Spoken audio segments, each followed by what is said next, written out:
So the second intermediate host can change, right? All of them will have operculated eggs. All have operculated eggs, except what? Except your schistosoma. And all have infective form as metacercariae, except again schistosoma. Right? So if you remember these four lines, you'll remember all of the cestodes. Now coming back to the fasciola hepatica. Now fasciola hepatica, hepatica only means liver. So it is called as the common liver fluke or the sheep liver fluke because sheep can also be the definitive host here, right? It might be, but man is definitely the definitive host. Coming to the first intermediate host, the first is always going to be snail. For all of them, the first is always going to be the snail, but the second one changes. So the second one for Fasciola hepatica is plants, and for one more, it's plants, which is your Fasciolopsis. So you can just remember it like this, write it down with me, that both the ones starting with Fasciola or Fascio Lopsis. So fascio and fasciolopsis both have plants as the second intermediate host, right? Fasciola, fasciolopsis. Both the ones that are having fascia will have plants as the second intermediate host. I told you infective is all metacercarian, eggs are all operculated. I'm not going to go into that. I'm just trying to make you remember the intermediate and the name. Clonorchis sinensis. Clonorchis is called as the Chinese liver fluke. It is called as the Chinese liver fluke. And this is also the cause of cholangiocarcinoma.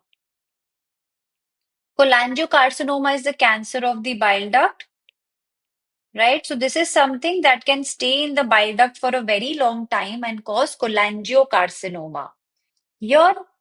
Here, what can you remember? What is the second intermediate host for Clonorchis? It is going to be the fish. Now for Clonorchis and Opisthorchis, it's the fish. So now how will you remember it? That the ones ending with the kiss, aptkis plus kiss is equal to fish. So Clonorchis and Opisthorchis have fish as the second intermediate host, right? Now what are we left with? We have Opisthorchis. I've already talked about. It is not called anything, but it has fish.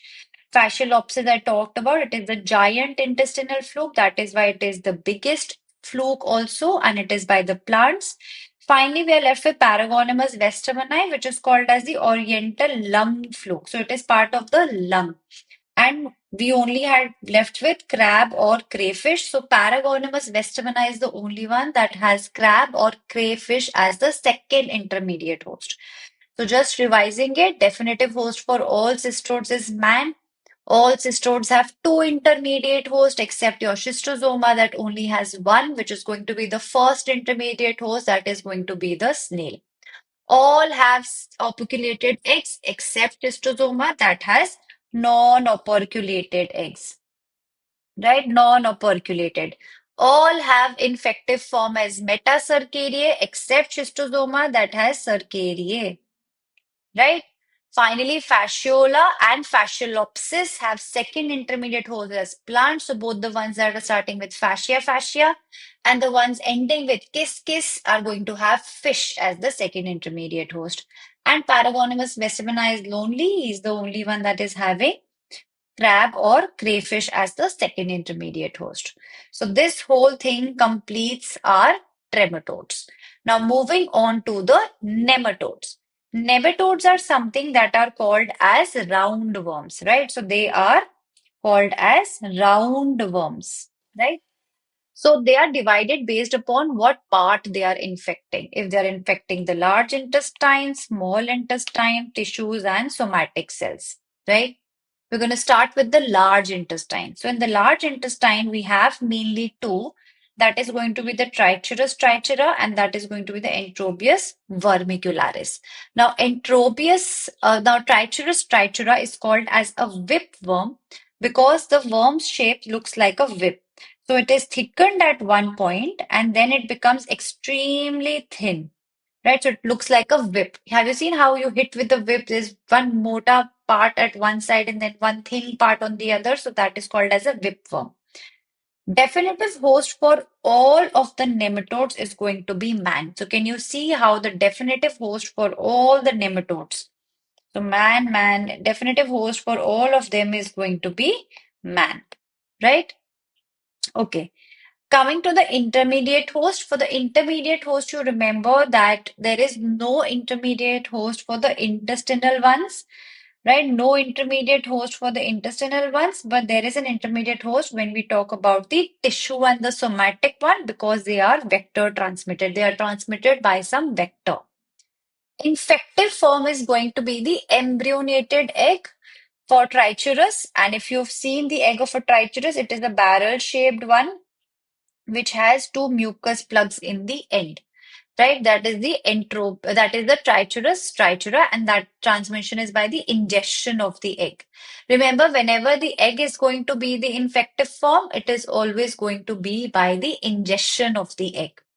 Now, coming to Enterobius vermicularis, Enterobius is called as the pinworm or the thread worm because if you've seen the worm, it looks very thin. It looks almost like a very small thread has been placed like this. So it is a very small worm. Again, I've talked about the definitive host and the intermediate host. The egg is going to be embryonated egg.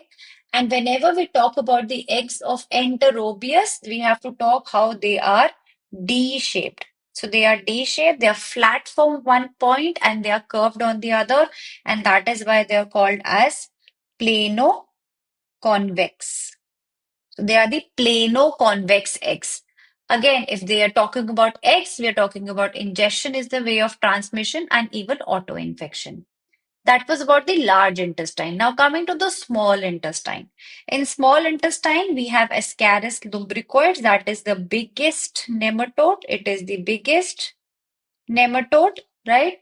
It is the biggest one, and that it's also called as a roundworm. It's called as a roundworm.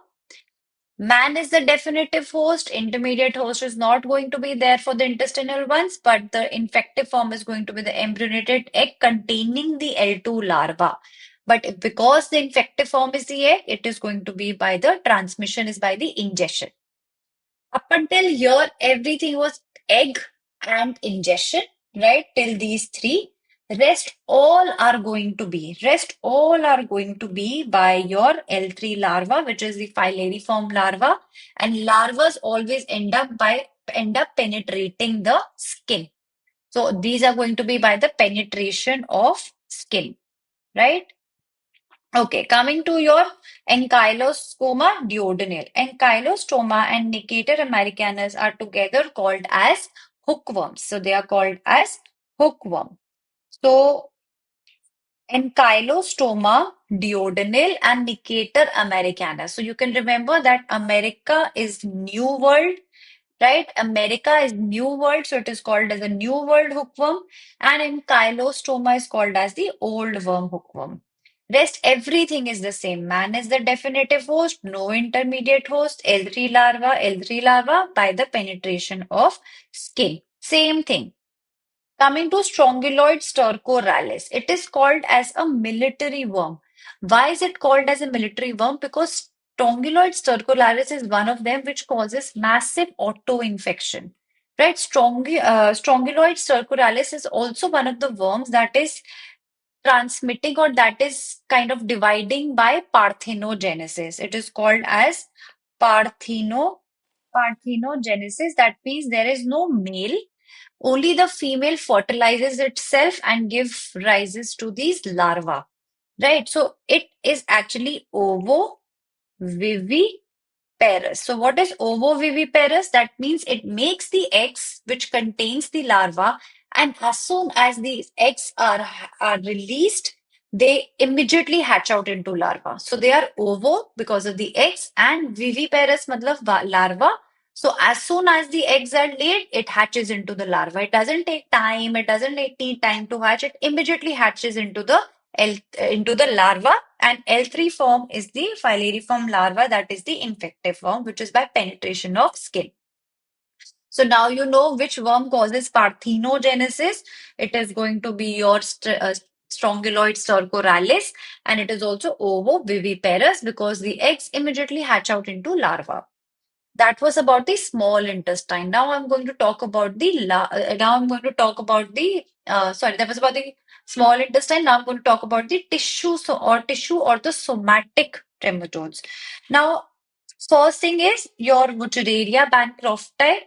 These are all called as the filarial worms, right? So the ones on the top five, these are called as the filarial worms, right? So these are the filarial worms, and this group is going to be vector transmitted. So some kind of a vector is going to be involved in their transmission.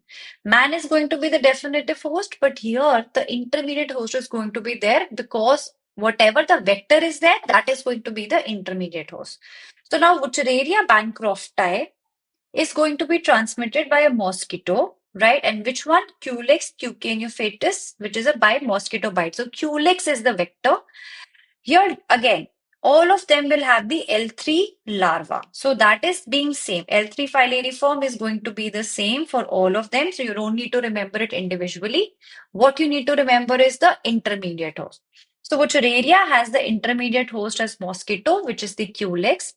Brugia malai has the intermediate host as mosquito, which is the Mansonia. Loa loa has the intermediate host as a fly, which is called as the chrysops flies or the deer flies or the red flies.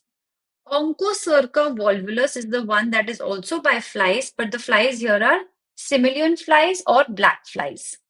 Mansonella is also by flies, which is your culicoides, which are called as midgets. And finally, Dracunculus medinensis in it was there previously in India, a very prevalent parasitic infection, not there anymore. It was called as the guinea worm disease. It was the second intermediate host was Cyclops, and it was mainly by the ingestion of water containing the Cyclops, right? So these are all the tissue and somatic ones. What you need to remember is the intermediate host and the name of it, which can be mosquito or flies or cyclops. Now, another question that you get very commonly is about the filarial worms or the microfilaria, and they can be giving you a picture of if it is a sheathed organism or if it is an unsheathed. So, filarial microfilaria, which is the L1 larva, we have six of them, in which three are sheath and then the rest are unsheath. So now how will you remember what is a sheath? Sheath is a protective covering around the worm, right? It is like a protective covering around the worm. And how will you remember it? If you've ever played cricket or if you've ever seen cricket, you will know there is something called as a leg before wicket, right? So you put a leg before the wicket to protect or to sheath your wicket. So if these are your wickets, you are putting a leg before the wicket to sheath the wicket from the ball coming and hitting the wicket. So it's called as leg before wicket. You are sheathing the wicket. So these are the three organisms L, B, and W that are sheath. And which ones are those? They are the Loa Loa. There's Brugia malai, and then there is Wuchereria bancrofti. So if you see the head end, so the first picture is the head end. These are the sheath. So these are all sheathed, right? So these are all sheath. So L, B, and W are sheath. Now coming to the tail end. So this is the tail end. Now the problem with this is that the amount of nuclei that are there in the tails are different. So starting from top, the L, there is going to be maximum amount of nuclei and it is going to go up until the tail tip. So this is the tail tip. All the nuclei are going up until the tail tip, right? When we talk about Brugia malai, in Brugia malai, there are 4 to 5 nuclei in the tail tip, but there are two widely spaced. So there's going to be two widely spaced nuclei. Zooming into the image, can you see how there's these two widely placed nuclei? And you will remember MALAYI. So these are and A are the ones that are the widely placed nuclei, right? Coming to Wuchereria bancrofti, as you go further down, L, B, and W, the nuclei becomes completely absent. There is no nuclei and they have a pointed tail tip.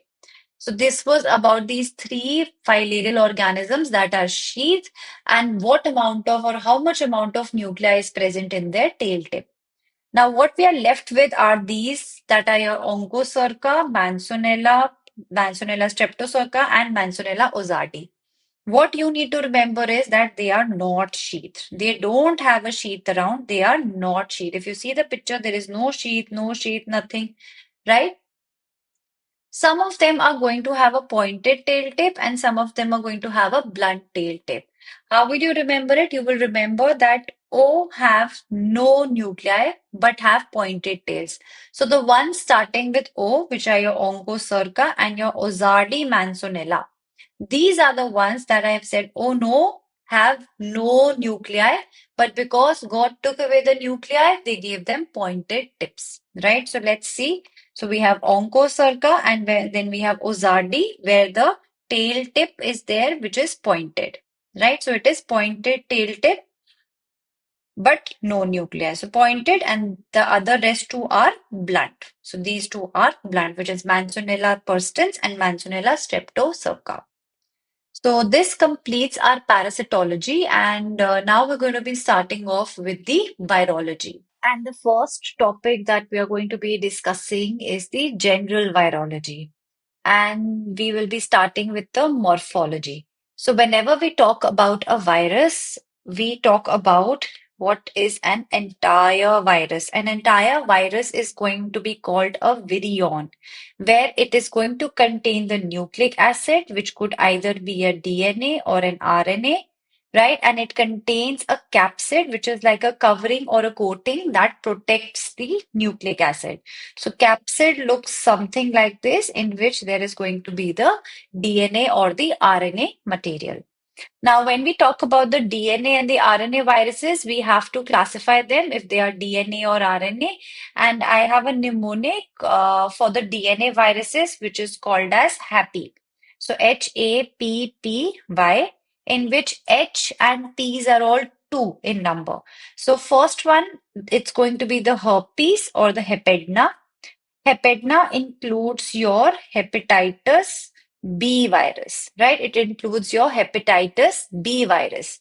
Then A is for your adenovirus, P is for your pox and the parvovirus. Then another P is for your polyoma or the papilloma virus, which together is called as the papova virus. And if you remember all the hap till now, then ye, you remember the happy. Ye is not a virus. It is just for you to remember it, to just to complete the mnemonic. So it is happy.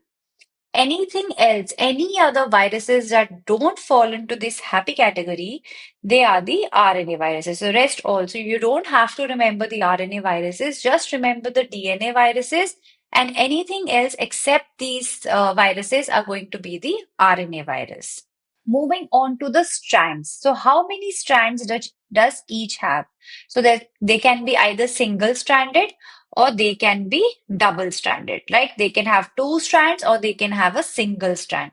So just remember that all the DNA viruses are double stranded. So DNA are double stranded except one, which is going to be your parvovirus. So parvovirus is a single-stranded DNA virus because it is the smallest DNA. It is the smallest virus also.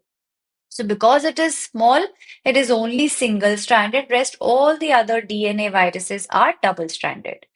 Now, coming to the RNA viruses, all RNA viruses are single-stranded. That means they're only going to have one single strand, except your P and R, which is your picorna and your reovirus, right? So these two are the ones, these are the RNA viruses that are not single-stranded, they are double-stranded. Coming to how many segments or what are segmented and which viruses are non-segmented or unsegmented. So all the DNA viruses are going to be unsegmented. So because DNA viruses are double-stranded, it's difficult to make segments from it. But because RNA viruses are single-stranded, it is easy for them to be broken down and form different segments. So all the RNA viruses are also unsegmented except for a mnemonic, which I call it as the Bora Bora Islands. So Bora Bora Islands are a very beautiful islands that are segmented, right? They have water all around and they are small segmented island groups called as the Bora Bora. So what is the or viruses? It's going to be your Bunia, your orthomyxoviruses that contains what? That contains influenza virus, right? Orthomyxoviruses contains the influenza. Then we have the Rio virus, and finally we have the arena. So just remember, Bora Bora Islands are segmented islands, and that is why these four viruses, and they are all RNA viruses, they are the segmented virus. Rest all the other viruses are unsegmented. Coming to enveloped. So when we talk about the enveloped viruses, the envelope is mainly made up of the lipid, right? It is mainly made up of two layers. One is going to be the lipid layer, and then there is another layer. So when we talk about the enveloped viruses, just remember that these all viruses that will be enveloped, be it DNA or RNA, they are going to have one part from the host and one part of their own. So whenever they move out from the host virus, they bud out of the host virus, taking a layer with them. That is what is forming the envelope. So they are going to kind of bud out of the host cell and taking some part of the host cell and then forming an envelope. So most are enveloped. So most are going to be enveloped. They are going to be budding out like most viruses, except in DNA viruses we have the PAP, and in RNA viruses, we have Prachi. So I remember it as that PAPs are the photographers that keep clicking these celebrities and all, right? So PAPs are clicking Prachi because she doesn't have an envelope. They've recognized her. She doesn't have an envelope. So PAPs are going to keep clicking pictures of Prachi because she doesn't have a covering. She doesn't have an envelope. So in P, we have the parvo, then we have the adeno, then we have the papova, which contains your papilloma and polyoma. And in your RNA, we have picorna, Rio, A hepatitis, calcivirus, and hepatitis E, right? Coming to the size now. So, which one is the smallest virus? I already told you that parvovirus is the smallest and it is a single-stranded virus. It is a DNA virus, but it is single-stranded. Who is the largest virus? It is going to be the pox virus. So an interesting thing about the pox virus is that pox viruses can also be sometimes visible on the light microscope because they are so big. So they are so big that they can also become visible in light microscope, right? Who has the largest genome? So when we talk about the genome, it is going to be the retroviruses. And who has the smallest genome? So whatever is the smallest virus, which is the parvo, is definitely going to have the smallest genome. And with that, we have the hepatitis B and D also that have the smallest genome. Moving on to where are the viruses replicating? So all the DNA viruses, right? So DNA viruses, they go and they go inside the nucleus because that is where our DNA is. That is where all the machinery to make the DNA is. So they go inside the host nucleus and they replicate there, right? Because all the machinery to make the DNA is going to be there in the nucleus. So all DNA viruses replicate in the nucleus except the pox virus, because pox virus is so big that it is unable to enter the nucleus. So it ends up in the cytoplasm and it replicates in the cytoplasm.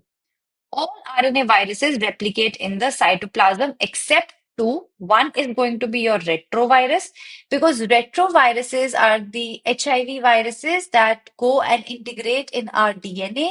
So that is why they have to go inside the nucleus because they want to get integrated into our DNA, and they can only do it by going inside the nucleus. So one is retrovirus and the second one is your orthomyxovirus, which I just told you is your influenza virus.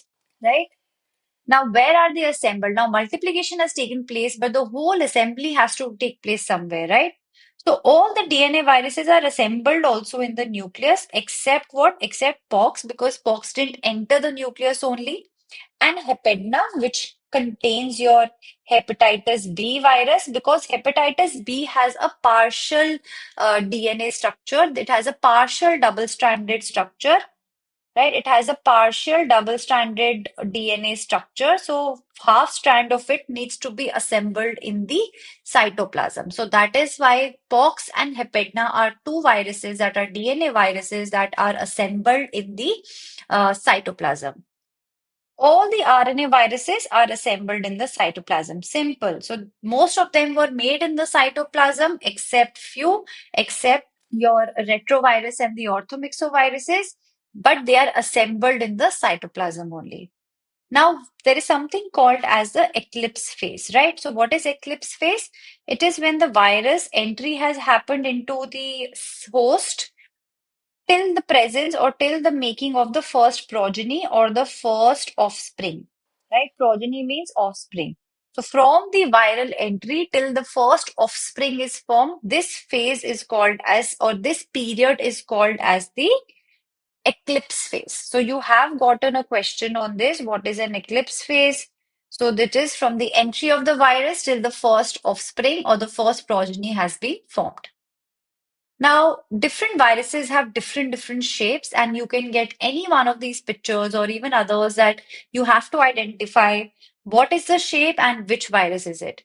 So let's see with the first one. The first one is shaped like this, right? It is shaped like this, and this is called as bullet shape. Remember, see, you remember how a bullet looks like? It looks something like, sorry, it looks something like this. So this is called as bullet shaped. And which virus is showing you this? It is going to be your rabies virus, right? So rabies virus is bullet shaped.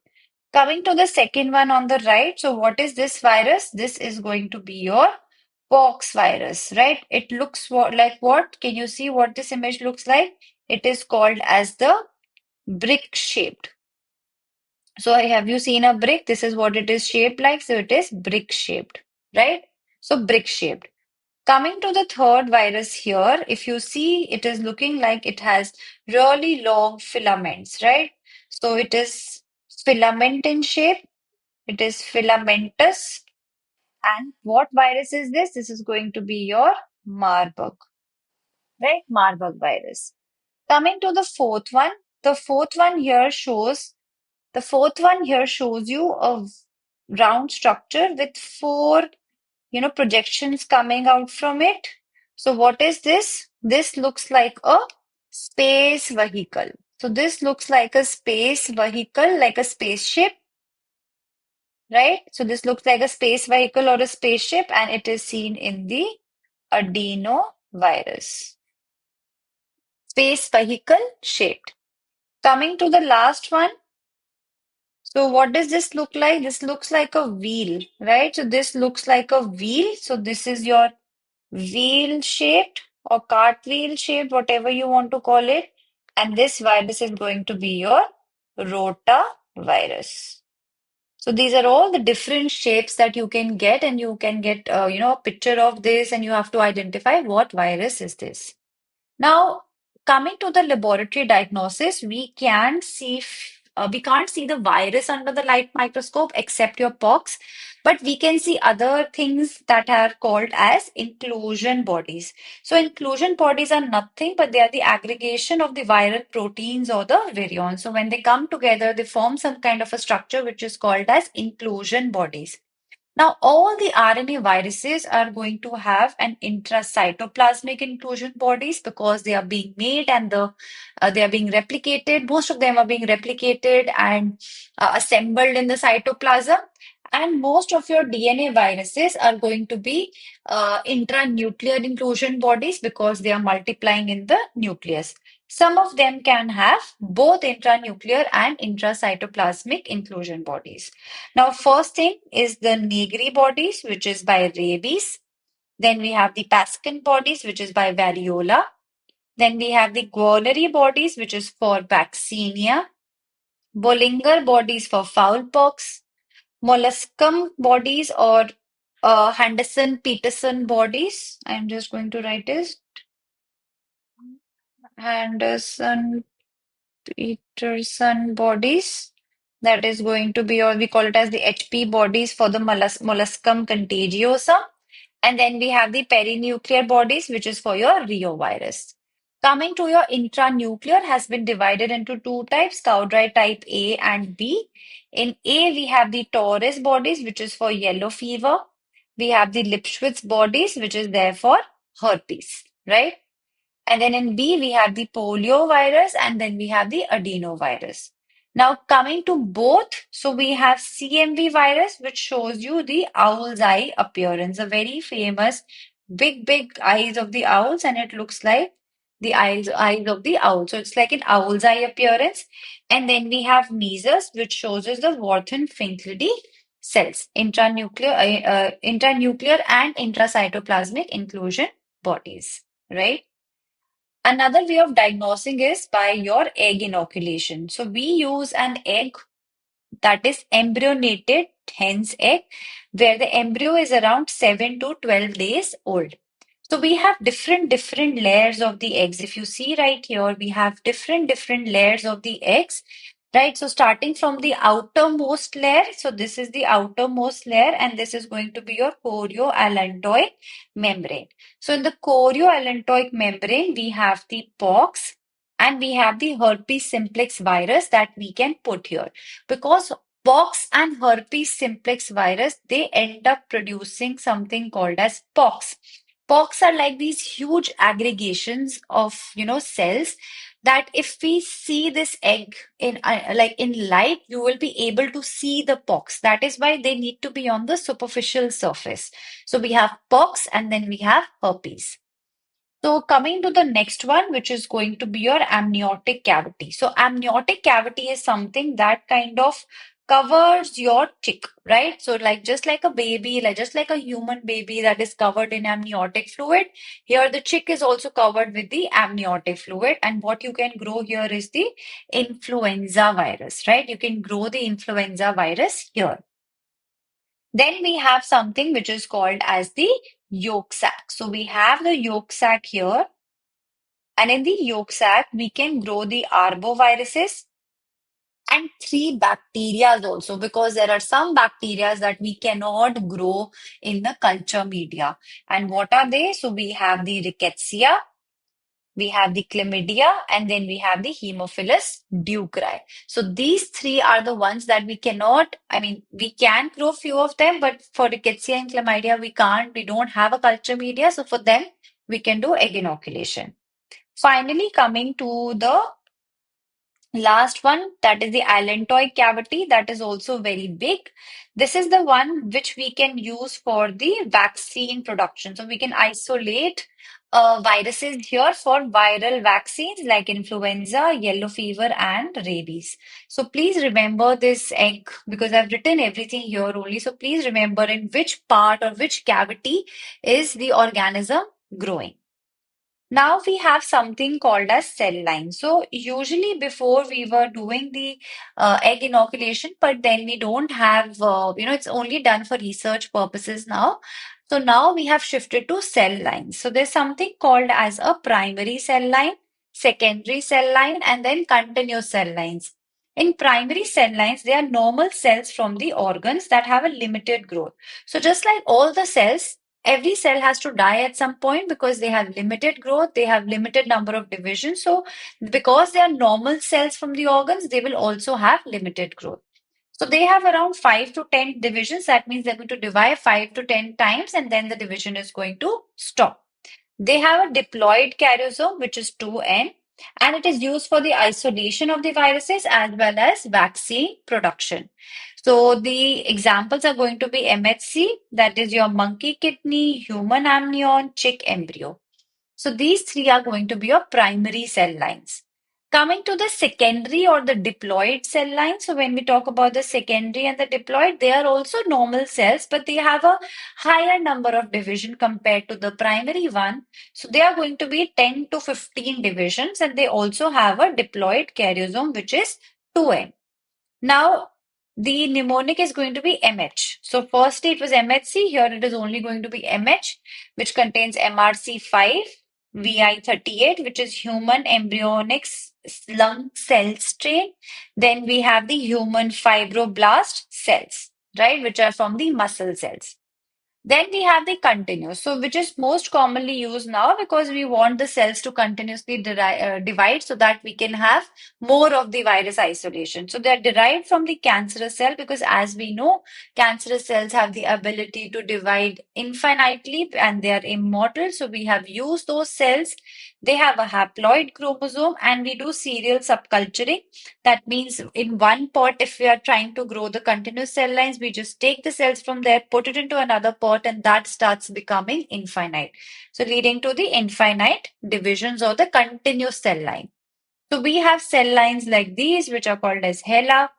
Just mind you that all of these cell lines or most of these cell lines will be derived from some kind of a cancerous cell, like your human carcinoma of cervix, human epithelioma of larynx, human cancer of the nasopharynx, human synovial carcinoma, vervet monkey kidney, and baby hamster kidney. So these are all the HeLa, Hep2, KB, McCoy, Vero, BHK. These are all the different continuous cell lines derived from cancerous cells. Now we're going to be starting off with the DNA viruses, right? And the first group of viruses that we're going to be talking about is going to be your herpes virus. So herpes viruses are divided into different families. So first we are going to talk about the family which is alpha, and we have the first three human herpes virus 1, 2, and 3 in this family. So when we talk about the human herpes virus 1, it is also called as HSV1 or herpes simplex 1. Right, so herpes simplex 1 is your human herpes virus 1. Herpes simplex virus 2 is going to be your human herpes virus 2, and VZV is called as the varicella and zoster virus. So it is causing two disease, varicella as well as zoster. Starting, the important part about the herpes families are that they form latency in some kind of nerves. That means once you're infected, they might go inside your nerves and stay there for a very long time happily, and eventually, whenever your immune system goes down or something happens, they might come and erupt out. So, when we talk about the herpes simplex virus 1, so 1 and 2 are very similar. They will show a very similar clinical picture, just their areas are demarcated. So, anything that is above the waist, right? Any kind of herpes that is above the waist, that is going to be 1, and any kind of herpes that is below the waist is going to be 2. Right? So when we talk about above the waist, it is going to go into the latency in the trigeminal ganglia, which is the one that is supplying your facial area. And when we talk about below the waist, it is going to be in your sacral ganglia, right? So in the clinical pictures, what do you see? You see in herpes simplex virus 1, because everything is going to be above the waist, it is going to be a herpes labialis. That means herpes around your lips area. You can have temporal bone encephalitis, you can have Moilleritz meningitis, and even dendritic ulcers in your eyes, right? Or specifically your cornea. So these are the ones that are the clinical features for herpes simplex virus 1. Now, when we talk about HSV2, that means everything below the waist. So you are going to have genital vesicular ulcers that are painful with inguinal lymphadenopathy that is also painful, and you can also have certain congenital manifestations. So these are how you see these uh, ulcers. So they can be genital ulcers, they can be ulcers in different parts of the body that are fluid filled, and that is what you call as vesicular, right? That means fluid filled. So they are painful. One important thing is that they are multiple. So you will see multiple ulcers in the at the same time. So they are multiple, right? They are painful. They even have lymphadenopathy that is also painful, and they are fluid filled. So this is one of the causes of painful genital ulcers, right? That is going to be your HSV2. Now, when we talk about the varicella zoster virus, so it causes varicella, which is called as chicken pox, right? So we have had chicken pox in our lives. Remember, when we were young, we used to have maybe some of them were infected with chicken pox. So this is something which is called as varicella. and it is going into latency in the trigeminal ganglia. So these are vesicular rashes that are centripetal. So again, fluid-filled rashes that are centripetal means they start from the stomach and then they go around your body, and they have all stages of the ulcers at the same time. That means these rashes that you have, some of them can be fluid-filled, right? So there, some of them will be fluid filled, some of them may be crustating. So crusts are formed, some of them are just erupting. So they are just erupting. So these are different stages of the rash that can happen, and all of them can happen at the same time. Now, if a mother has, catches chickenpox during her first trimester of pregnancy, she can have congenital varicella. So, first trimester of pregnancy, if she catches chickenpox. So, what is going to happen to the baby? So, there is some, because organogenesis is going to take place during that time. So, baby can have limb hypoplasia. That means if you see the limbs, how they are very small and they are hypoplastic. So, these are limb hypoplasia. And you can have skin lesions, something like this. These are called as cicatricial lesions. So these are cicatricial lesions, and this is what a congenital varicella syndrome would look like.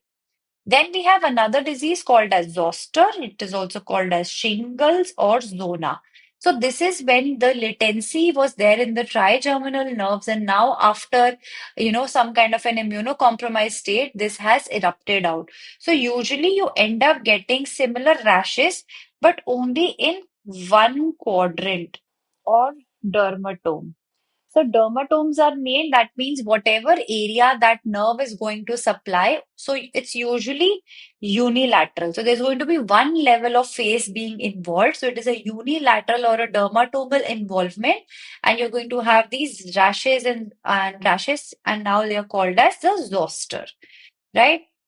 When we come to the staining, all of these 1, 2, and 3, all of them, we can do a Zang smear where we have taken the sample and we will see multinucleated giant cells. Also, I talked about the inclusion bodies because this is herpes, it is DNA virus, so it is going to be intranuclear, and we are going to see the Cowdry type A, which was the Lipschitz bodies, right? Egg inoculation is in your chorioallantoic membrane. Remember, I told you the outermost layer because herpes produces multinucleated giant cells, which I want to see, and they also produce big pox, and I want to see them in the light. So they are in the outermost membrane, which is your chorioallantoic membrane, and they are there along with the pox virus. In the cell lines, they show the ballooning of the cell. So because giant cells, they are multinucleated giant cells, big cells, that is also leading to ballooning of the cell lines. So that was your alpha family, which contained 1, 2, and 3 herpes, human herpes virus 1, 2, and 3. Moving on to the beta family now. So when we talk about the beta family, we have 5, 6, and 7. 5 is called as the cytomegalo virus, right? And 6 and 7 are just called as human herpes virus 6 and 7. So CMV is called as cytomegalovirus. So 1, 2, 3 are together, 5, 6, and 7 are together, and 4 and 8 are together. So when we talk about 5, again, because I said herpes families goes into some form of a latency. So here the CMV goes into a latency in the glands, which could be your salivary glands and even your kidneys. So, because it is there in your salivary glands, it does end up causing something which is called as a Kissing's disease. So, it causes your Kissing's disease also. Now, coming to the clinical manifestations, the most important manifestations is going to be your torch infection, right? So, torch is the group of congenital infections in which your C is for your CMV. And it is one of the most common cause to be associated with congenital infections. One of the most common cause to be associated with congenital infections, causing chorioretinitis, microcephaly, and hepatosplenomegaly.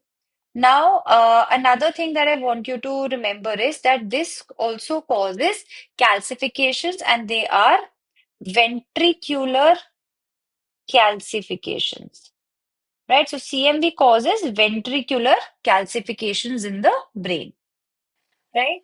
Coming to the staining, if we take up the sample and we do an H&E staining, we are going to see the inclusion bodies and we are going to see both intranuclear and intracytoplasmic, and they are called as the owl's eye appearance. Just see how this is looking. It looks like these two big cells with nuclei looking like owl's eye. When we talk about serology, we are going to do the CMV specific antigen, which is called as PP65 antigen, and IgM antibody detection can be done. Finally, talking about the human fibroblast cell lines, these are the cell lines that can be used for the isolation of CMV. Now, coming to the HHV 6 and 7, they are going into latency in the T cells. In the T cells, it is called as, it's also known as the HSV6 is called as the human, it is also called as the sixth disease.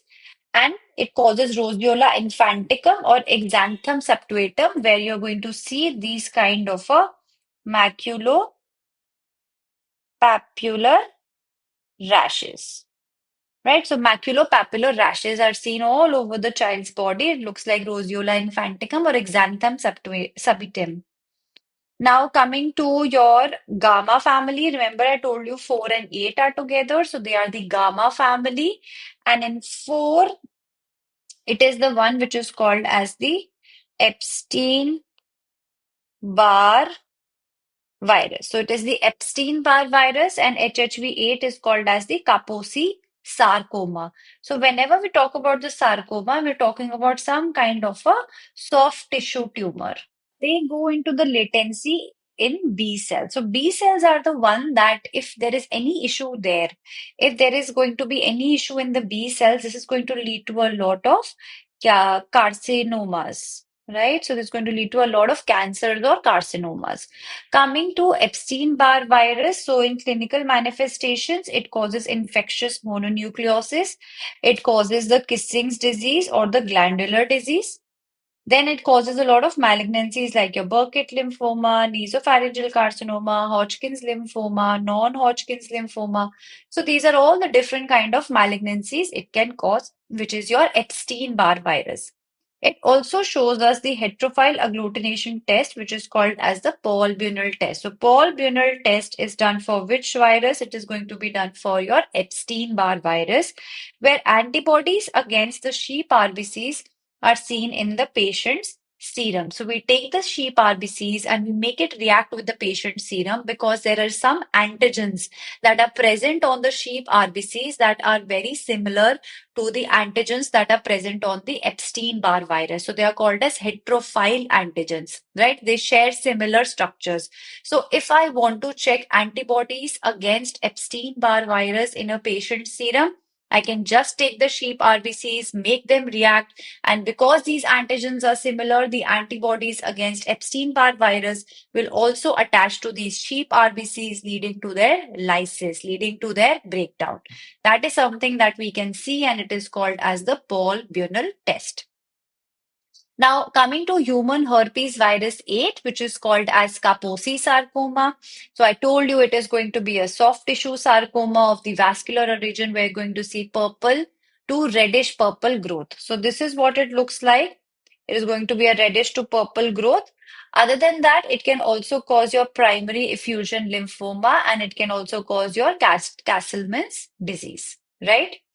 That completes our herpes, and now we're going to be moving to the next DNA virus, which is going to be your parvovirus. So parvovirus is also a DNA virus, but the only thing here is that it is a single-stranded DNA virus. So it is going to be a single-stranded DNA virus. So parvo says that I am the smallest because I have a single-stranded structure, and that is why I also have the smallest genome, right? Though I am a DNA virus, but I am extremely small. Transmission of parvoviruses is by the respiratory or the blood transfusion or even transplacental. Now, parvo comes under erythrovirus. Erythro means blood, right? Erythro means blood. That is why it loves the blood. So I remember it as parvovirus. parvo is love. And whom does it love? It loves the blood. So it is going to cause a lot of blood problems, blood related problems. So in the humans, where are the RBCs being made? So in the humans, in adults, it's made in the bone marrow.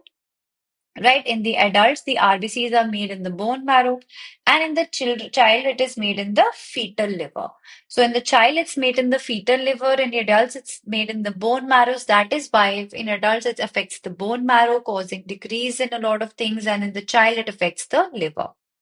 Now, when we talk about the parvovirus, one very important thing, clinical feature that it causes is this appearance, which is called as a slap cheek, slapped cheek, slapped cheek appearance.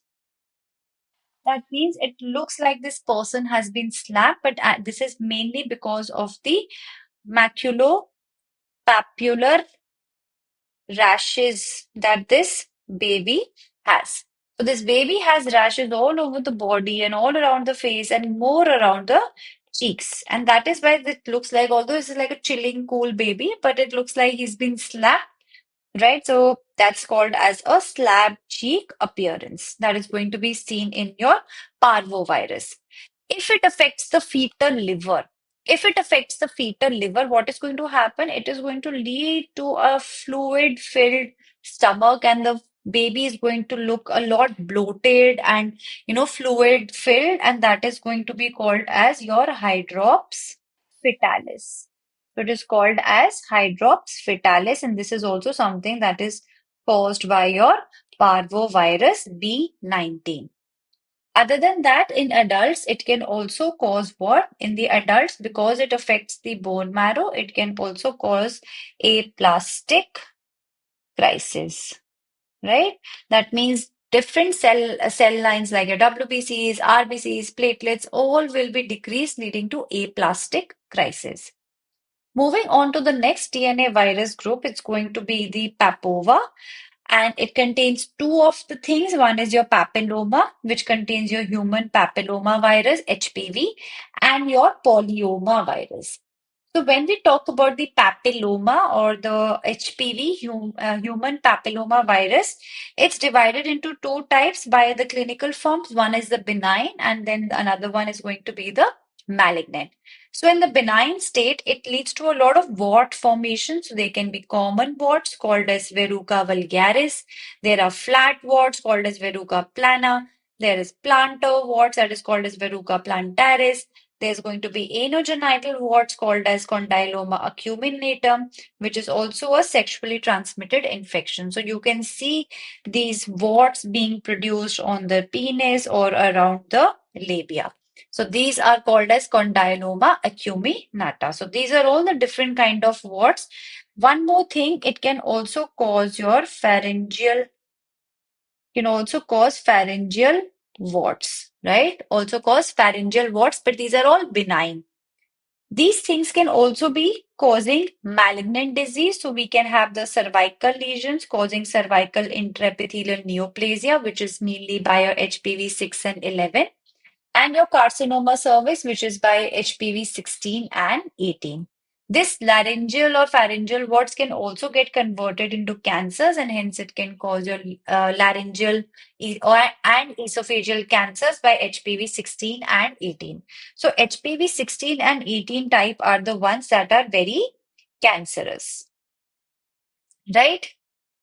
Moving on to now molluscum contagiosum.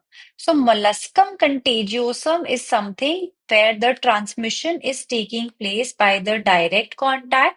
That means from a case or from an indirect contact, which is by barbers using the same scissors or you're using towels or swimming pools, and rarely it's going to be sexual. Now, I have moved on to the RNA viruses, by the way, and molluscum comes under your pox viruses, right? So this comes under your pox viruses. Okay. So, what are the lesions going to be like? So, lesions here are going to be pink, pearly, and wart-like. They are umbilicated. That means it's going to be a rounded structure with a dent in the center, like a dent in the center or a dimple in the center called as the umbilication. They are present singly or in clusters, and they are present in all body except your palms and your soles. So, molluscum contagiosum is actually a clinical diagnosis more than it is a microbiological diagnosis, because these lesions are very, very specific, right? So, they are very, very specific, and you can just see them clinically and diagnose a person with molluscum contagiosum. Now, they also produce intracytoplasmic inclusion bodies called as molluscum bodies, right? They are called as molluscum bodies, or they are called as Henderson-Peterson bodies, right? So they are the intracytoplasmic inclusion bodies, because now we have moved to the RNA viruses, and we know that RNA viruses, most of them have intracytoplasmic inclusion bodies. Moving on to the myxoviruses. So now when we talk about the myxoviruses as a whole, myxoviruses have something in common. That means they bind to the mucin receptors on the RBCs, right? So they bind to the mucin receptors, causing clumping or something called as the hemagglutination. So whenever on the RBCs, so on the RBCs, there are these mucin receptors to which this virus is going to come and bind to this mucin receptors. Right? Now, there are two types of myxoviruses. We have divided them into orthomyxo and paramyxo. In orthomyxo, we only have one virus, which is going to be your influenza virus. But in paramyxo, we have a lot of them, like the parainfluenza virus, your measles, mumps, respiratory syncytial virus, metapneumovirus, Hendra, as well as Nipah. So they are all paramyxo and orthomyxo. But the first thing that we're going to be starting off is with the orthomyxo. So influenza belongs to the orthomyxovirus. Right? It belongs to the orthomyxovirus, and as I said, they attach to the mucin receptors on the RBCs and lead to the clumping or the heme agglutination. That is why it contains something called as heme agglutinin, which is denoted by an H and an A. And it has something called as neuraminidase, which is denoted by an N and an A. Now let's see the structure here. If we see the structure here, we are seeing these, uh, mushroom shaped things, I would call them. So these are these mushroom shaped things which are called as, which are Na, which are the neuraminidase. And then we have these pointy triangle looking structures which are called as Ha, which is your heme agglutinin. Right? So they're called as hemagglutinin. Another thing that you're seeing here is, remember the Bora Bora Islands? Remember I told you that in that O is for the orthomyxo, that means influenza. So they are going to have a segmented structure. So they are going to have different strands that are segmented, and they contain up to 8 segments of single-stranded RNA. So they have up to 8 segments of single-stranded RNA. So hemagglutinin is actually triangular. It attaches to the mucin receptors, leading to clumping or agglutination, and it helps in the entry of the virus. Now, after the virus has entered, the other structure has to be removed, and for that we have the neuraminidase. Neuraminidase does everything opposite to the hemagglutinin, so it is mushroom shaped. It degrades the sialic acid receptors which are present on the RBCs. So it reverses the hemagglutination. This is called as elution. So it's reversing that. The virus is able to detach itself, right? So this is called as elution. Now, what are the types? So, there are two types of things that are seen in your influenza. One is called as the antigenic drift, and one is called as the antigenic shift. Drift is something that happens over a span of time, right? So, drift is something that is happening slowly, and you're slowly drifting away. So there is going to be a point mutation that has happened somewhere in your either HA or the NA gene, and this leads to the change in the amino acid sequence. Now, if the amino acid sequence has changed, eventually the genome is going to be changed, so some new strain is being created.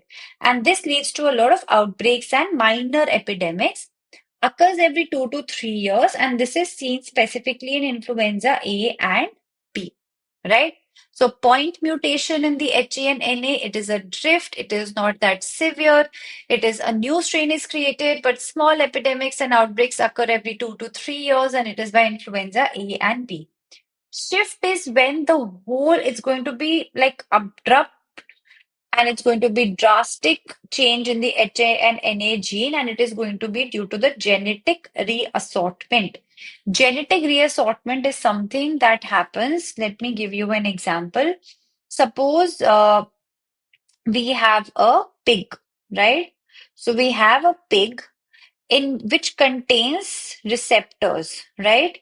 So we have one strain that is of the bird strain, and then we have another strain that is a human strain. Now, pigs are also called as the amplifier host, right? So they are also called as the amplifier host. And one important thing is that pigs contain receptors for both human virus and the bird virus. So now this bird virus is going to come inside the pig, right? And this human virus is also going to come inside the pig. Now, because because the pig has receptors for both human and bird, there is going to be some level of rearrangement or genetic assortment that is going to take place, because of which what is going to happen? A new strain will be formed, which will be completely different from the parent strain. It will be completely different from this human strain or this bird strain, right? So completely different new strain, and this is particularly causing a lot of pandemics. So this will lead to a lot of pandemics, right? Pandemics and epidemics. And this is something that occurs every 10 years, thankfully, right? It occurs less, it occurs every 10 years, and it is mainly seen in influenza A virus, right? So, this is what genetic reassortment means. Now, I'm going to move on to mumps. Mumps is a disease which is caused by the mumps virus, and it causes bilateral parotid swelling, which is going to be the most common clinical manifestation. So, any patient who's coming with bilateral parotid swelling, always and always first think about mumps. It also causes orchitis in males and aseptic meningitis. We do have a live attenuated vaccine for it, which is called as the Gerald Lynn strain. So we have the Gerald Lynn strain, which is the live attenuated vaccine for mumps. Talking about measles now. So when we talk about measles, measles is also called as rubeola. So usually person is going to have fever on the 10th day from the, getting the infection. There's going to be a week, there's going to be a time for incubation period. Then first symptom is going to be fever. That is going to be on the 10th day. Then 2 days later, the person is going to have Koplik spots. So Koplik spots are nothing, but they are bluish, whitish spots that are present on your, like, near to your second molar tooth. So they're going to be present adjacent to your second molar tooth, and these are called as Koplik spots, but these are something that can be very easily missed. So we have fever, then we have the Koplik spots. Then on the 14th day, we're going to have a rash. And the rash is going to start from where? It's going to start from behind the ears, right? Behind the ears, then going to the face, then going to the trunks, and then going to the legs. This is called as a centrifugal arrangement. So this is called as centrifugal. It is called as centrifugal rash, where it's behind the ears, then face, trunks, and legs. In cell lines, it shows the Wharton-Finkledy cell lines, and the vaccine strain is called as the Edmonston strain. So this is the vaccine strain that we use when we have to vaccinate for measles. Moving on to now Nipah and Hendra. There's only two, three things that I want you to know about this is that it is a zoonotic infection. That means it is transmitted by animals. The reservoir is usually fruit bats or called as flying foxes. For Hendra, the disease is transmitted by horses, and for Nipah, it is going to be by the pigs. So what you need to remember is the fruit bat because you get a lot of questions on this. Coming to your RSV, which is the respiratory syncytial virus, and this usually affects the children. So, whenever somebody asks you what is the most common cause for lower respiratory tract infections in infants causing bronchiolitis or pneumonia, it is going to be your respiratory syncytial virus, which has an incubation period of 3 to 5 days. That means after getting the virus, it will take 3 to 5 days for the symptoms to start appearing. So this is called as the respiratory syncytial virus, which is affecting children. And most common cause of lower respiratory tract infections in infants, it's going to be causing bronchiolitis or pneumonia. It is the respiratory syncytial virus. Now, when we want to talk about rubella, rubella does not belong to the paramyxoviridae, but I am discussing it here because, the vaccine of measles, mumps, and rubella is given together. It belongs to the family of Togaviridae and the genus Rubivirus. Now, one important thing is that rubella is also called as German measles, right? It's also called as German measles, and measles is called as rubeola. So that can be a little bit confusing. Rubella, the important thing is that you need to diagnose the infection with rubella uh, because early in the pregnancy because it causes congenital rubella syndrome. It can be teratogenic, and as I said, there's the torch group of infections in which the R is for the rubella. So rubella can cause congenital rubella syndrome. That is maximum risk of infection is in the first trimester.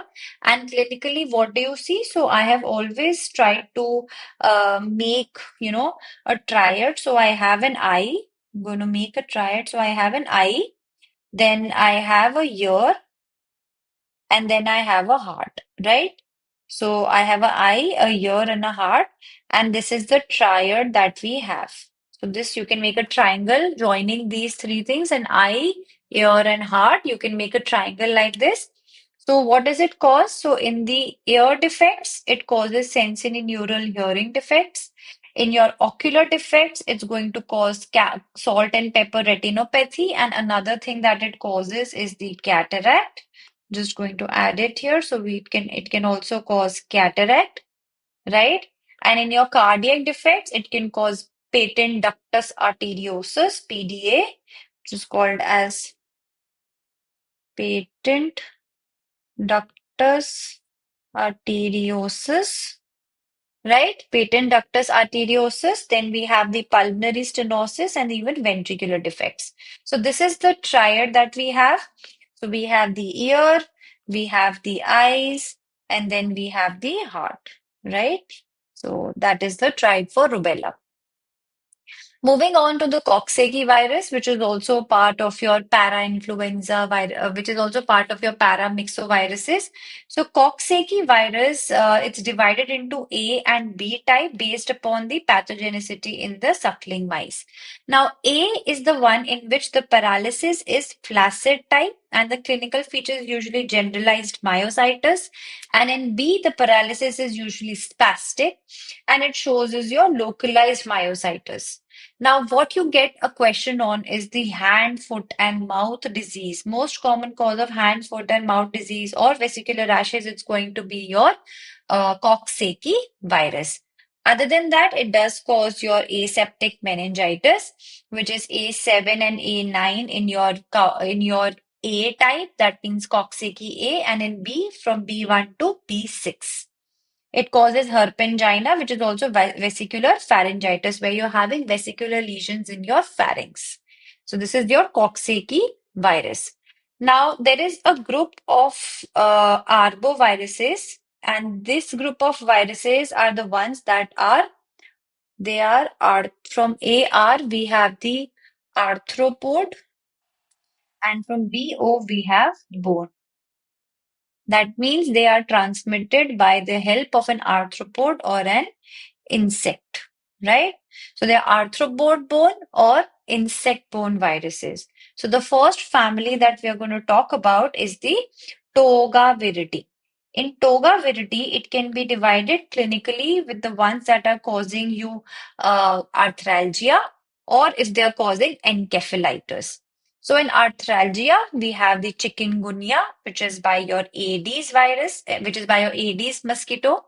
And then in the encephalitis, we have the Eastern, Western, and the Venezuelan, which is also by the Aedes or the Culex. So what you need to remember is the different vectors. In your flaviviridae is also again divided into arthralgia and encephalitis, and it also causes hemorrhage. So in your arthralgia ones, it is by the Zika, which is by Aedes mosquito. In hemorrhage, we have the dengue hemorrhage, yellow fever, and the KFD, which is called as the Kyasanur forest disease, right? So Kyasanur forest disease. So the dengue and the yellow fever is by Aedes, but KFD is by the tick. Then we have encephalitis, in which we have the JE, which is your Japanese encephalitis, right? So we have the Japanese encephalitis and West Nile, which is by your Culex mosquito.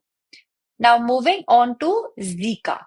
Zika is something that I want to talk about is because you've been getting a lot of questions on Zika virus. So the vector I told you is your Aedes aegypti. It can also be your Aedes albopictus. Reservoir is going to be the monkey. So monkeys are the ones that are carrying this virus. How does the transmission happen? Transmission happens from mother to child during placenta or delivery or even sexual. The thing is that in adults, it usually doesn't lead to any kind of a clinical manifestation. It's mostly asymptomatic, but it can also lead to Zika fever, which is causing rash and conjunctivitis. But in the fetus, it causes a lot of congenital manifestations. And what does it cause most commonly? It causes microcephaly. And this is something that you have gotten a question on that microcephaly is caused by which virus? It's going to be the Zika virus. Now coming to the rhabdoviruses. So rhabdoviruses are the ones that are divided into two types. We can have the Lassa virus, which contains the rabies, and then we can have the vesiculovirus, which contains the vesiculostomatitis virus. In rabies, I have already talked about the shape, which it is going to be the brick shaped, right? It's going to be the brick shaped. But I want to talk about this picture right here, which is, showing me these roundish structures with the arrows. What are these? These are your inclusion, inclusion bodies. So because rabies is an RNA virus, so these are going to be intracytoplasmic, right? So as you can see, this one is the nucleus. So it is beyond that, it is in the cytoplasm. So it is going to be intracytoplasmic. And what is the name of this? It is called as the Negri bodies. So it is going to be called as the Negri bodies, and this has come as an MCQ previously. Now we're going to talk about the retroviruses. So retroviruses are the ones, remember, that have the biggest genome. So they are the ones that have the biggest genome, and they are also the one that, although are RNA viruses, but they multiply in nucleus. Right? So they multiply in the nucleus because retroviruses want to get integrated into our host DNA. Now, if we see the structure of the retrovirus, it is a single-stranded virus, but it contains two strands, right? It contains two strands, and then we have a knob-like structure on it, and this is called as the reverse transcriptase. Because it is an RNA virus, it cannot get integrated into the human DNA. So, with the help of this reverse transcriptase, it first reverses itself and becomes a DNA virus, and then it integrates into our host DNA. Now, on the surface of it, it contains an envelope. And in the envelope, it contains mainly two types of proteins. So one is your GP or glycoprotein 120 or 41, right? Then it has a matrix, it has a core. This core is going to contain the RNA, and this RNA contains two copies of single-stranded uh, virus. Now, when we talk about the envelope, the GP 120 is a knob-like structure. Okay, let's see here. So GP 120 is like a knob-like structure, and GP 41 is the anchor. So these are the anchor pedicels. They are the one that is anchoring it to the cell. So GP 41 is the anchor. In the nucleocapsid, it is an icosahedral symmetry where there are single-stranded RNA, but as I said, it contains two copies. Enzymes are there that are the reverse transcriptase, integrase, proteases, all of these are the enzymes. Now, when we talk about the structural genes, so structural genes are the ones that make up the structure of the virus, and we have the mnemonic PEG. So in PEG, the G stands for the GAG, and GAG are the one that makes the core and the shell. So let's go back. So this is GAG is the one that is going to make up the core. So this is the core. So GAG is making the core and it is making the shell. So this is also made by GAG. So let's see which are the proteins involved. So we have the P55, which is further divided into P18, which is making the matrix and the shell. And we have P24 and P15, which is making the core. That is why it is very important to detect this P24 antigen because it is part of the core of the virus. Right, so if you want to detect the virus early, we can test for this antigen, which is the P24 antigen. Moving on to in PEG, we had P. P is for Paul. Pol is the short form for polymerase. So it is the enzymes that are being produced. So we have 31, 51, and 66. 31 is called as an integrase because it is going to integrate itself into the DNA. And 51 is called as a reverse transcriptase because it first has to convert itself to a DNA from an RNA virus to finally get integrated into the DNA. Now, in PEG, we had E. E is for the envelope. That means it's going to make up the envelope glycoproteins, and we had two of them. We had the P120 and 41. 120 is for the attachment to the CD4 cells, which are the T cells, and P41 is for the fusion protein, right? It is for the fusion proteins. Then it has certain non-structural genes as well, which are not making up the structures. One important thing is that when the GP 120 of the virus, so if this is your HIV virus, right, it contains this GP 120 on its surface. This GP 120 has to go and attach to the T cells, right? So this is going to attach to the T cells, where I'm going to make it a little different. So I'll say here is the GP 120 which has to attach to the T cells. But just the basic attachment doesn't lead to anything. It requires something else, which is like a co-receptor that also should attach. And this co-receptor is called as CXCR4 if it has to attach to the T lymphocytes, and it is CCR5 it is if it needs to attach to the macrophages. So co-receptor binding also has to occur for the final activation of the T cells, right?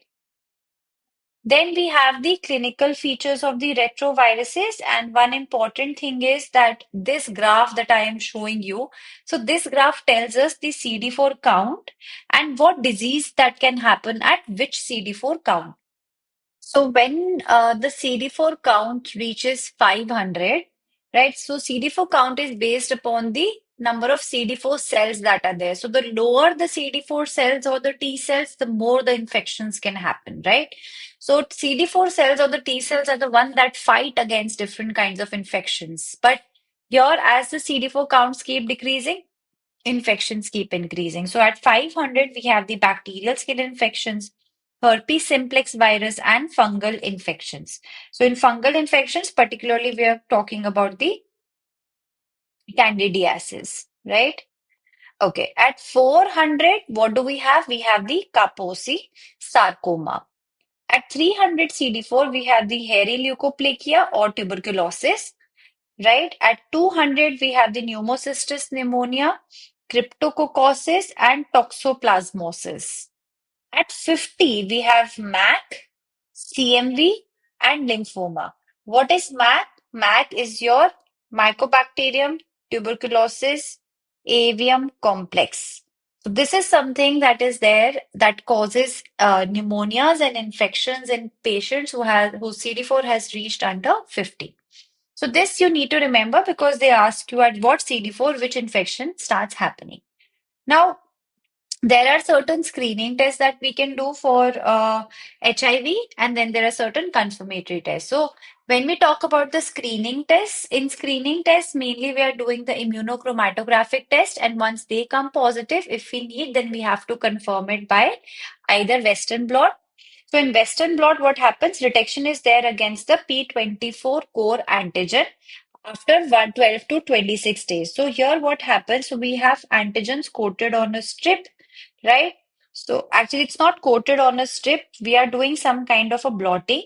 But just to make it simpler, so we have blotted the antigens on the strip, right? So we have separated and blotted the antigens on the strip. And then in the patient sample, we try to find the antibodies against the antigen. So here we have the P18, 24, 31, 40, 41, different antigens that I told you. Some are going to be the structural, some are going to be the non-structural. So they detect the antibodies against the P24 core antigen. Then we have others like viral RNA detection, which can happen around 10 to 14 days. You can just directly check the RNA, and then we can also do the DNA PCR, which will tell us when the RNA has been incorporated into our DNA. That is, will be the DNA PCR. Now, there is something called as a window period in which the exposure has happened, right? So, exposure has happened, but the antibodies become detectable at what level? So, that period when the exposure to the detectable levels of antibody in the serum, that point is called as the window period. So, during this time, we can't be using the antibodies because they've not been made. So we have to detect the antigen. So here either we can do the RNA testing, we can directly test the amount of HIV RNA. This is going to be the best because it comes as early as 10 to 14 days because RNA is the one that is entering. So in the window period, best is to do the RNA detection, right? Because that is going to be there. And the second one is going to be the antigen detection. You can't do the antibody because in the window period, the whole point is exposure to the detectable levels of antibodies in the serum. So next we can do the antigen testing, which is going to be the P24 antigen, because I told you it is the core antigen.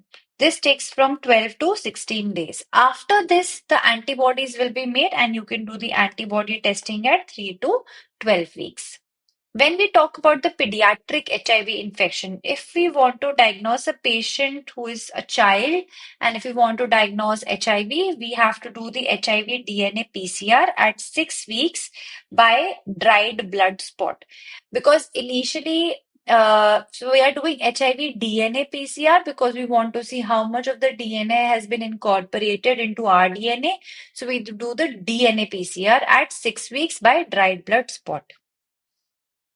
So that completes our retroviruses, and now we're going to be moving on to the hepatitis viruses.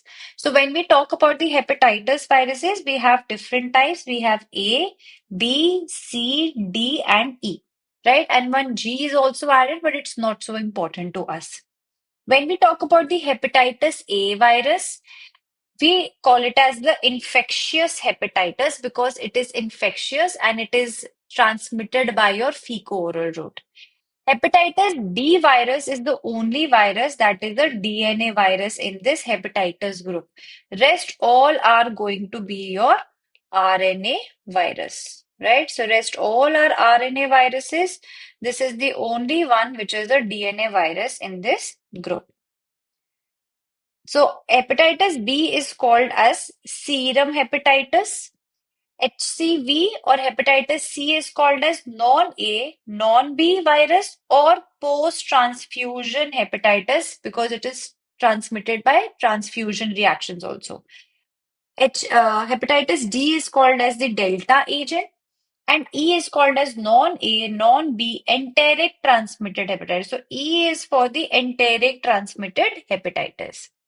Now, what families are they belonging to? So, hepatitis A belongs to the enterovirus 72, which is your Picorna viridae, right? Then we have your hepatitis B, which is for your Hepedna. C is for Flavi. D is unclassified, and even E is unclassified. Now, what is important to you is the genome, right? In the genome, what is important is that it is a single-stranded RNA. All of them are single-stranded RNA, except, as I said, Hepedna, because it is a double-stranded DNA, right? Now, coming to the age. So, at what age? So, most common cause of hepatitis in children. Most common cause of hepatitis in children and young adults is going to be hepatitis A virus, right? Other than that, this is what is important in age. What is going to be the route? For hepatitis A viruses, it is going to be the feco-oral route, and even for your hepatitis E, it is going to be the feco-oral route. Other than that, for the rest three, they are the same. It can be percutaneous, sexual, or vertical. So percutaneous, sexual, or vertical for both B, for all B, C, and D. Now coming to the incubation period. For incubation period, we have for hepatitis A 30, then double it, we have 60 to 90 for B. Then the average, it's going to be 50 for hepatitis C. Then for D also, D is going to mimic everything that B is doing, so that is going to be 60 to 90. And then we have hepatitis E, which is going to be average 40. Coming to the chronicity and the carrier state. So when we talk about the carriers, you just need to know that hepatitis A, sorry, hepatitis B and C will be showing a carrier, right? And these are also the ones that are going to be showing you the chronicity stage, right? So they can also become chronic. Now, moving on to the hepatitis B virus. So when we talk about the hepatitis B genome, remember I told you this is also the one that contains a partial double-stranded DNA, and that is why this, along with the parvovirus, also has the smallest genome because it is partial and double-stranded. Now, what are the different kinds of genes that are involved here? So we have the S ones that are the S, pre-S1 and pre-S2. So S, pre-S1, pre-S2, this gene ends up making your hepatitis B surface antigen. So HBsAg, right? Coming to the C one, we have a C gene and we have a pre-C gene.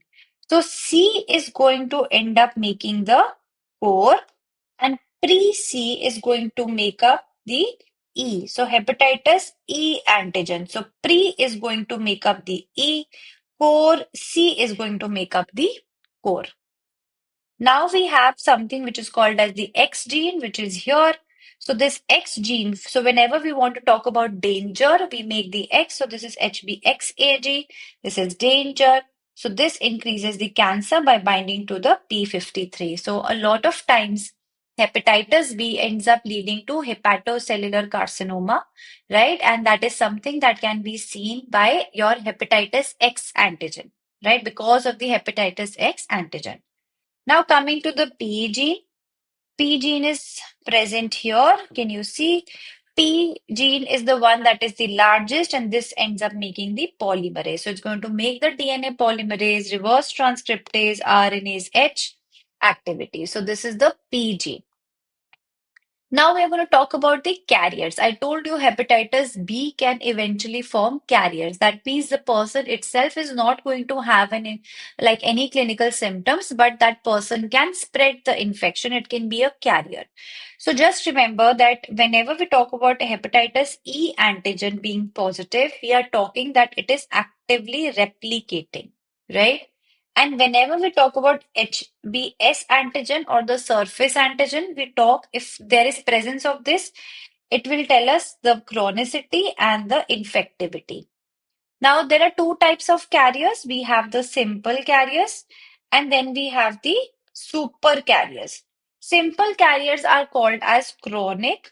So whenever I said we will have chronic, we are going to have HBS antigen positive, and but it is inactive. That means it's not multiplying. It's not replicating. So if replication is not going to be there, HBe antigen is going to be negative.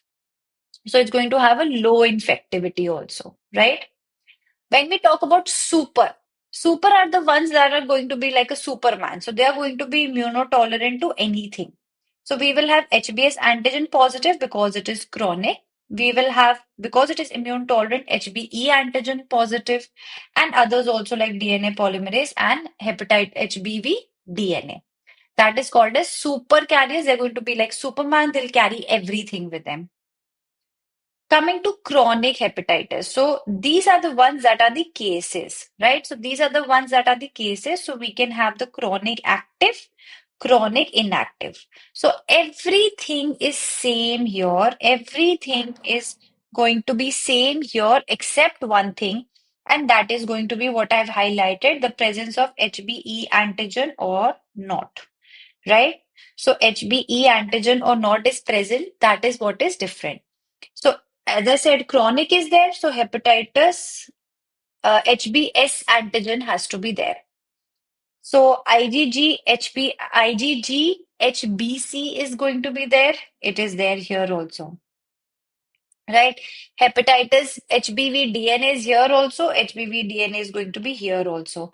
Signs and symptoms are there. Signs and symptoms are there. So everything is the same. The only difference is that because this is inactive, that means it is not replicating. Because there are antibodies against your HBE, which is the one that was replicating. And here, because it is active, so HBE has to be present. So it is HBE antigen positive. Moving on to this, which is what comes in your exams a lot of times. This is a graph that has been given, and here you have the incubation period, you have the disease, you have the early and the late convalescent period, you have the HBS antigen, HBS, anti-HBS, etc. So they are trying to show you here. Let's see what is the first antigen that is being raised. So the first antigen that is being raised here is your HBS antigen. So if anybody asks you first antigen to come positive, it's going to be what? It's going to be your HBS antigen, right?